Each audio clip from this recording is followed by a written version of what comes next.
In the next episode of Tabletop Tavern Tips, I'm going to be talking about common DM mistakes. Now, one of the tips I'm going to be talking about is incorporation of player backstory and how a lot of new DMs forget to do this or really struggle to write in the backstories that our players write for their characters. Now, these stories from r/RPG horror stories take that concept to a whole new level with DMs that completely ignore player backstories entirely. So, I present to you the worst cases of a DM that never bothered reading the backstory. Right off the bat, the original poster of the question, user/Dicer1998, says, "Bandits say they kidnapped your father." But my father's dead. Well, turns out that he really wasn't dead. He faked it to escape. He faked having his head bitten off by a shark in front of me? User Spookcakes writes, had a fighter whose brother had been sold into slavery by bandits, and so her starting goal was simply to find him and get him back. He was all she had left of her family after all. Finally find her brother, and the first thing that happens is he tries to dip and kiss her for saving his life. Yeah, DM skim read her backstory and that the reason she wanted to save the guy's life was because he was her lover. It was incredibly awkward. User Sir Ruga writes, I ran into a group where the DM gives your character's backstory to you. I had one written up and was telling my idea to the DM, and they just told me 10 seconds later not to bother. They will provide one for me. Played only a few sessions before that group broke up, but we never got a backstory. Okay, this is definitely one of the big no's from me. Do not write a character's backstory for a player. Don't do it. Especially if they're new players. Even if they're new players and aren't writing a backstory. When a player writes a backstory, they become invested because they wrote the story. Even if they're basing it off of someone, the fact that they put effort into it makes them invested. You writing the backstory for them completely erases that investment in their character.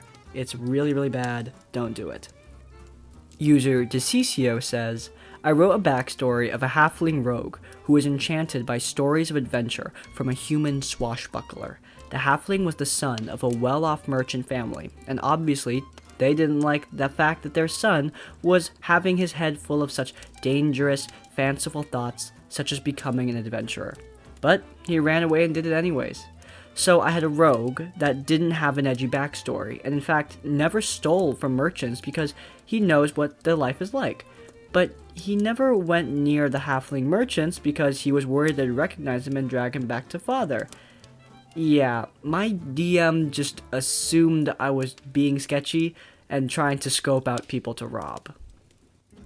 User Snevrun Gray writes, I once played, and still do in other games, a changeling noble that was not aware of the fact that she's a changeling.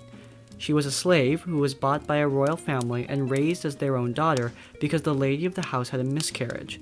She thought she was human since she was 3. Nobody knew she was a changeling. The DM started the game with, you start in a cage because the bandits want to sell you. Because they want ransom? No, because changelings are valuable. He never read the backstory and was, in the end, pissy at me for making my character too complicated. Yes, too complicated. What was that? 3 sentences? Anyway, look, what makes this even worse is the backstory here is actually really, really good, so pity it was wasted. User Chaparro1009 writes, played a character whose soul was sold to a devil by his father in exchange for the family now living in luxury. My characters obviously swore to kill the father who wronged him and the devil and to reclaim his soul. At the game table, the DM tells me that my father died unceremoniously to illness, and oh, that's just bad, and that the game would start with me giving the party the starting quest, which was busy work that my character would be unconcerned with. I was really hoping to have a badass tiefling paladin versus human warlock battle, but I guess I really needed the party to transport those giant eggs. We didn't even play long enough for me to reclaim my soul.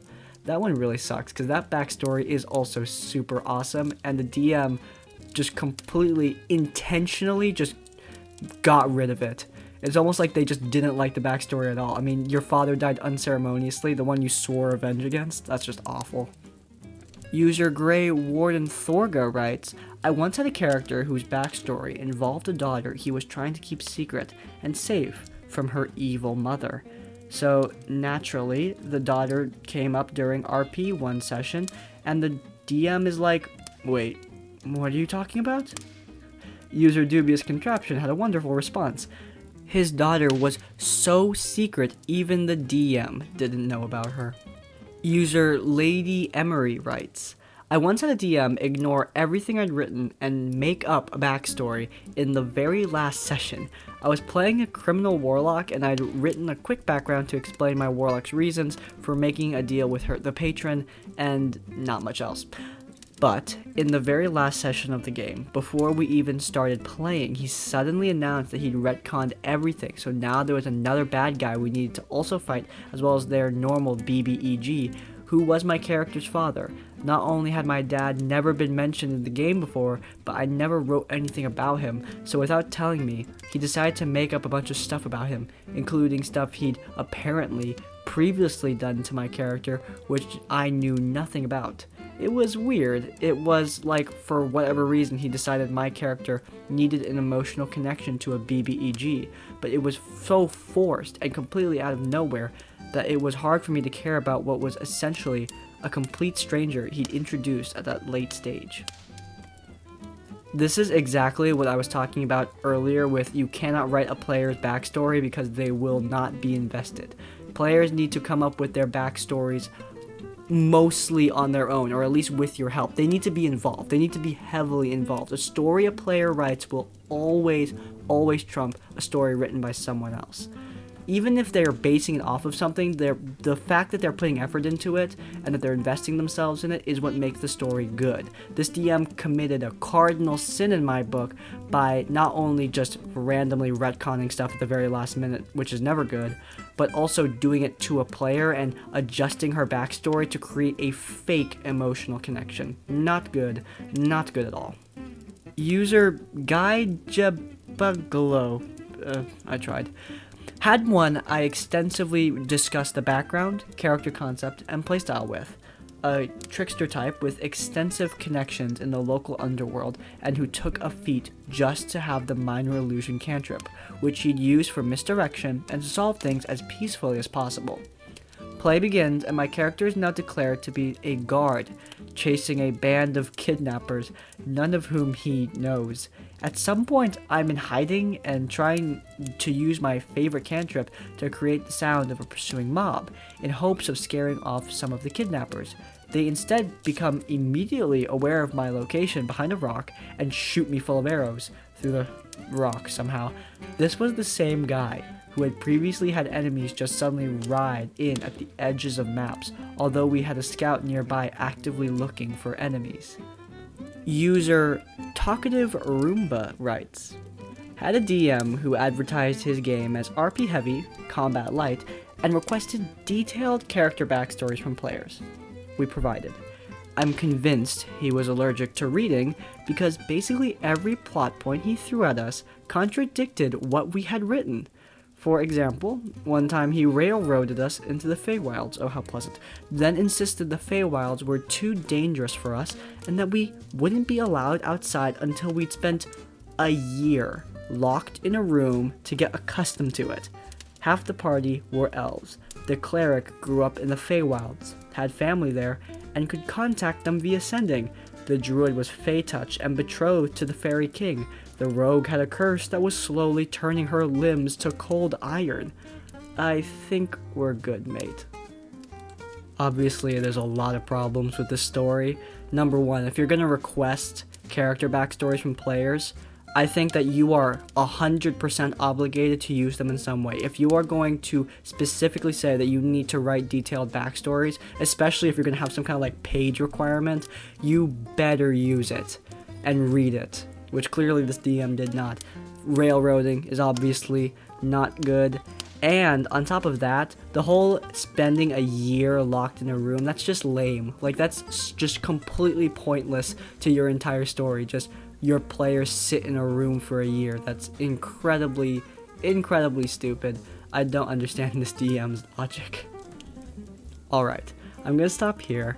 There are plenty more of these stories. They are linked down in the description below. There's not going to be an analysis at the end of this one. I did a bunch of mini analyses throughout the video, and I'll be talking about this further on Monday when I do the next Tabletop Tavern Tips episode. I do have one announcement, and I'll repeat this on the next episode of Tabletop Tavern Tips, but this is going to be the last week of D&D content for the year.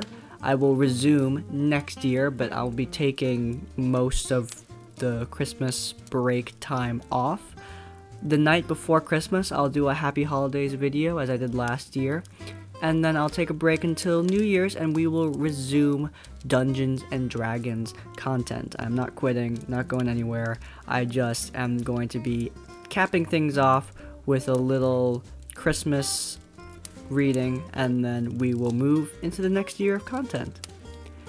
If you guys want to see that next year of content, then go down and subscribe to Crispy's Tavern for more D&D content from me. If you enjoyed this particular episode of RPG Horror Stories, then hit that like button. And if you want to leave your thoughts or a story of your own, then please do go down into the comments down below. In essence, like, comment, subscribe. I will see you all next time. Farewell.